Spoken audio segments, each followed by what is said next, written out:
Salut les yogis et soyez les bienvenus pour ce 16e jour de pratique du défi être. Aujourd'hui, nous allons aborder une philosophie un peu différente qui inspire beaucoup aujourd'hui nos cours de yoga. Il s'agit de la philosophie du Vedanta. Et elle a surtout été enseignée par un sage qu'on appelle Adi Shankara qui vécut au 9e siècle de notre ère.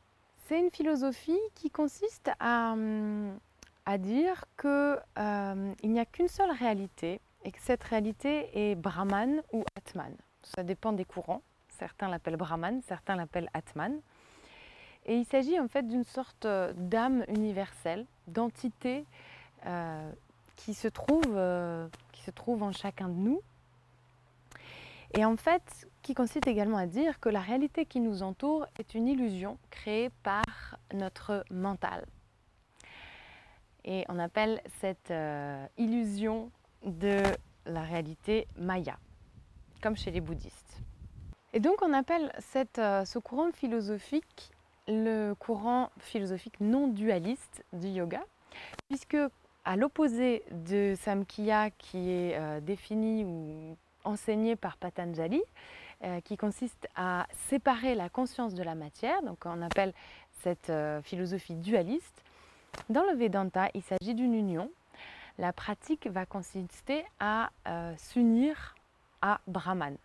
Donc c'est un petit peu ce que je vous lisais dans le texte d'hier de la Hatha Yoga Pradipika, qui s'inspire un petit peu de plein de courants philosophiques, qui est très inclusive, la Hatha Yoga Pradipika. Et donc aujourd'hui, si dans votre cours de yoga on vous dit que le yoga c'est l'union, c'est probablement une idée du Vedanta, puisque si on vous parlait du yoga en tant que séparation, ce qu'on ne fait plus vraiment, eh bien on s'inspirerait plutôt de Patanjali. Donc l'idée c'est pour le Vedanta de vaincre cette illusion de la réalité et de réaliser que nous sommes Atman, nous sommes l'âme universelle, qu'il n'y a pas de séparation entre nous et le reste de l'univers. Et pour parvenir à cette réalisation, à cette compréhension, on va surtout pratiquer le Jnana Yoga, le yoga de la connaissance, enseigné par un gourou, par un enseignant.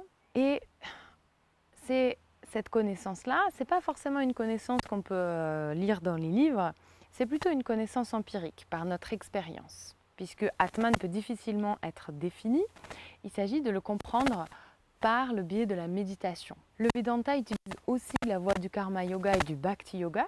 Donc ces trois yogas, Jnana, Bhakti et Karma qu'on a vus dans la Bhagavad Gita. Mais voilà, la voie royale, c'est la méditation, c'est la connaissance, le jnana. Donc pour les Vedantines, pas question de posture, de mudra compliquée.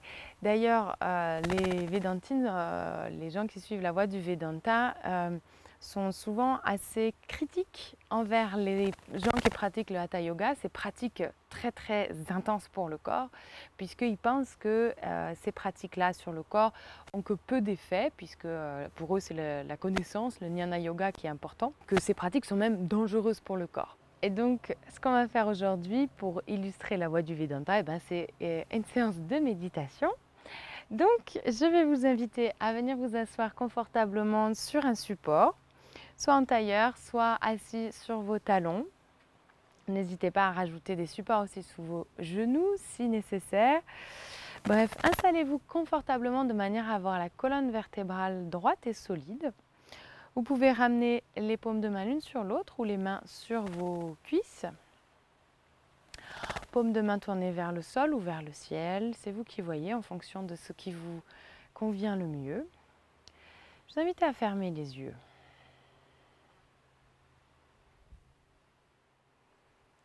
Relâchez les jambes.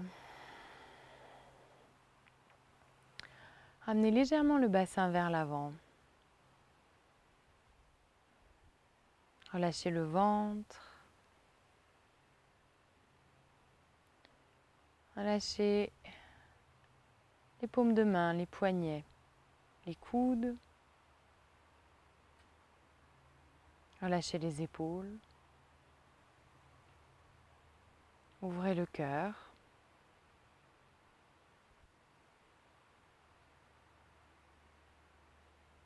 Allongez la nuque et ramenez légèrement le menton vers la gorge. Lâchez les mâchoires, le front. Sentez votre colonne vertébrale droite, solide, ancrée.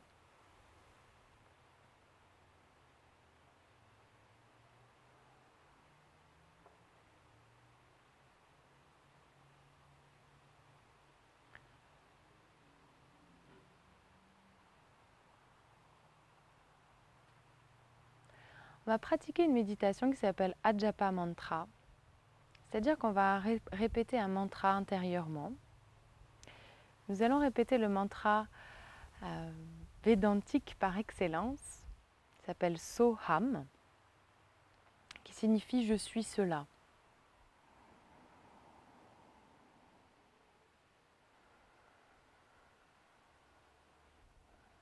Ou « je suis l'Atman », le Brahman.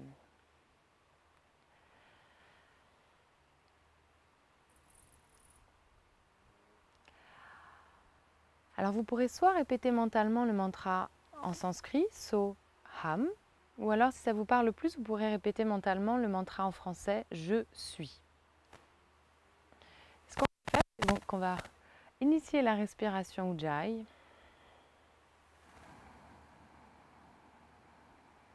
Et à l'inspiration, on va répéter mentalement So, et à l'expiration Ham.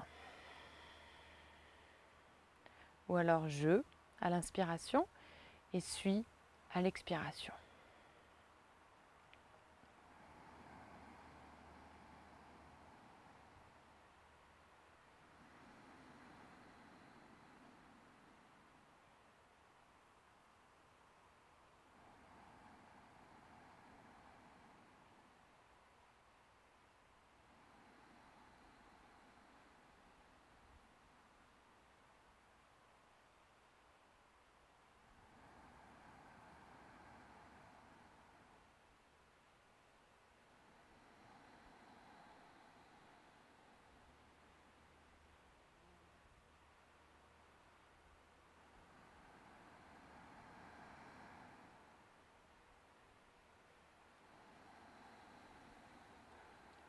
Pensez à vous grandir sur les inspirations, à relâcher les tensions sur les expirations. Et continuez avec le mantra Soham ou je suis.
Toujours avec la respiration Ujjayi.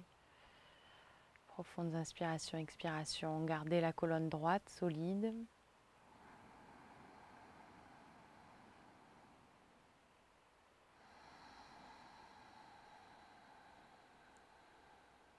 Soham.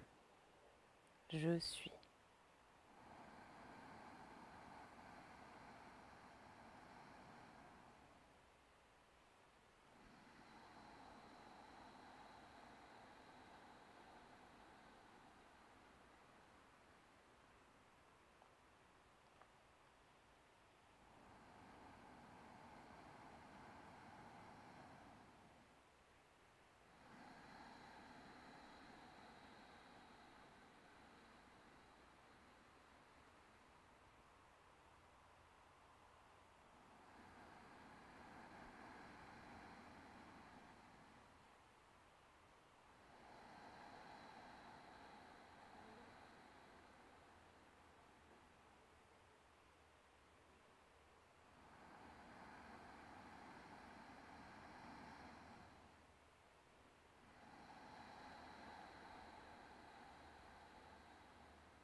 Je vous invite à faire encore 3 cycles. Inspiration Ujjayi avec le mantra Soham.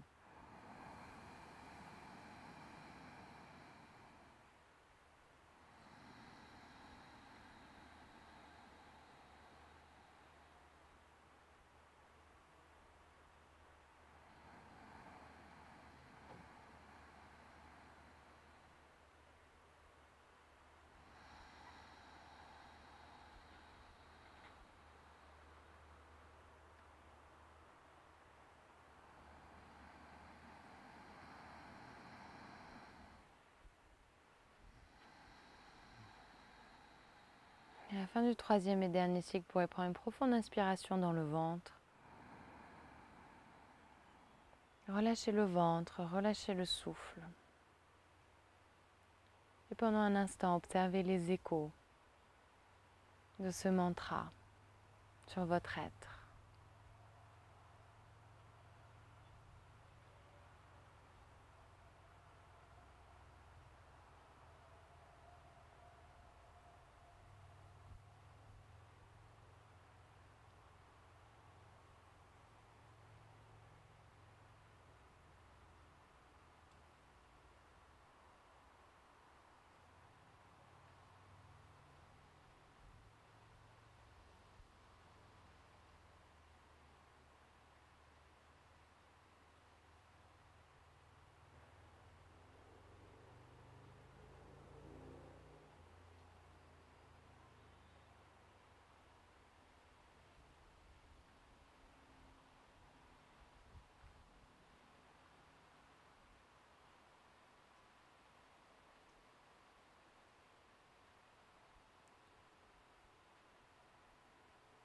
Vous pourrez ensuite méditer un instant sur cette question. Que suis-je? Que suis-je?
Nous allons terminer cette séance avec le mudra de l'être profond. Donc évidemment, on pourrait ouvrir les yeux pour regarder à quoi il ressemble. On va créer une petite coupelle avec la main droite. On va venir placer sur le cœur. Et petite coupelle avec la main gauche. On vient placer le poignet gauche sur le poignet droit. Et on vient joindre le bout des doigts les uns contre les autres.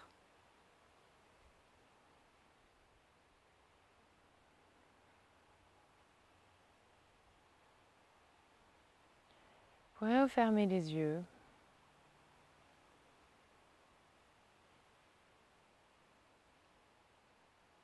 Placez votre attention sur le mudra.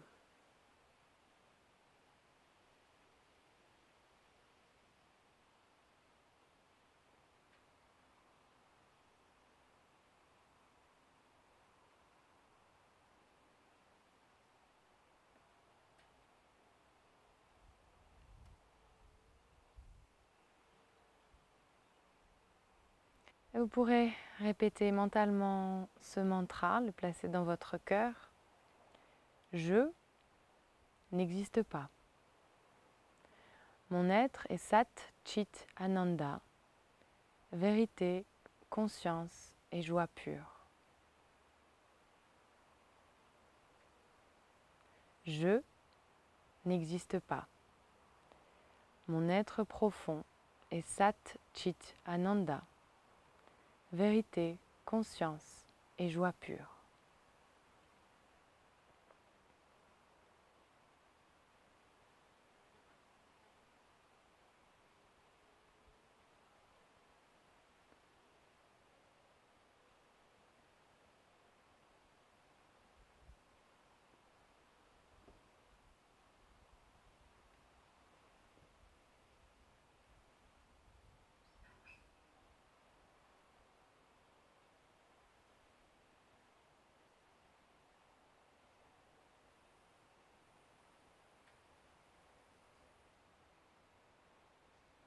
Et vous pourrez doucement ouvrir les yeux pour vous allonger sur le dos pour la relaxation.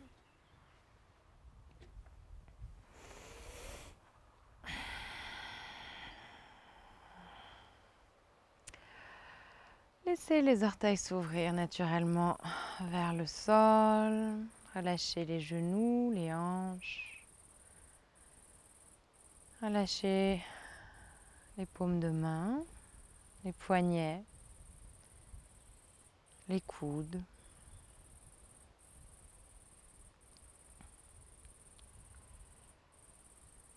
Laissez votre corps devenir lourd, se relâcher complètement sur la terre.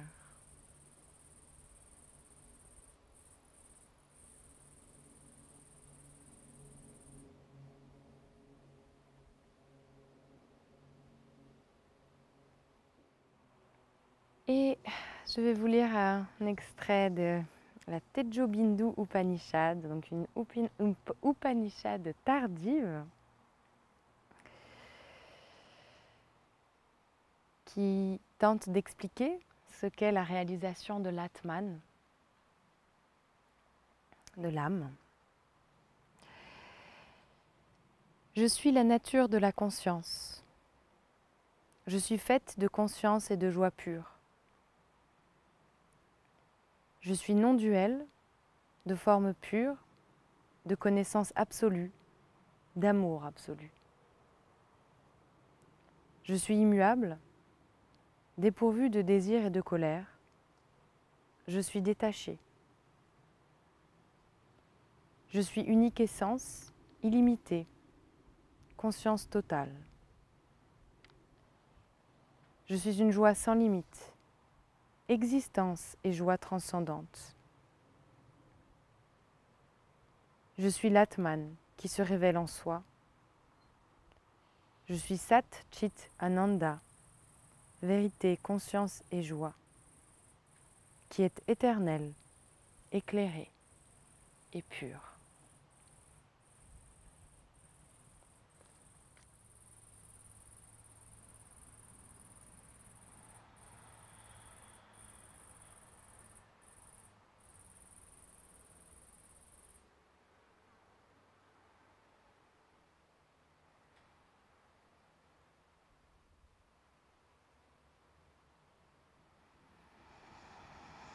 Vous pouvez prendre une profonde inspiration, profonde expiration. Prendre contact avec votre corps, vous étirez. Roulez soit sur le côté droit, soit sur le côté gauche. En chien de fusil. Restez là un instant, les yeux fermés.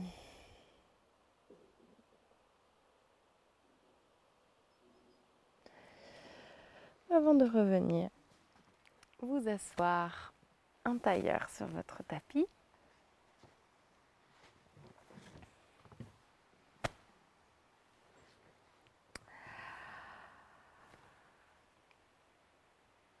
Et nous allons terminer cette séance avec un Om. Je vous invite à joindre les paumes de main sur votre cœur.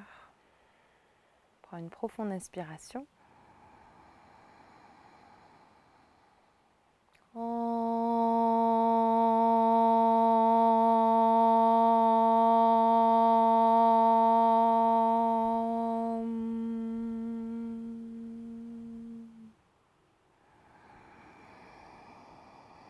Je n'existe pas. Mon être est Sat Chit Ananda, vérité, conscience et joie pure. Merci à vous d'avoir participé à cette méditation. Pour celles et ceux que le Vedanta intéresse, que cette philosophie intéresse, je vous recommande les ouvrages de Ramana Maharshi, qui est un enseignant de l'Advaita Vedanta et qui est décédé dans les années 50. Donc c'est des textes assez récents, peut-être que vous connaissez déjà.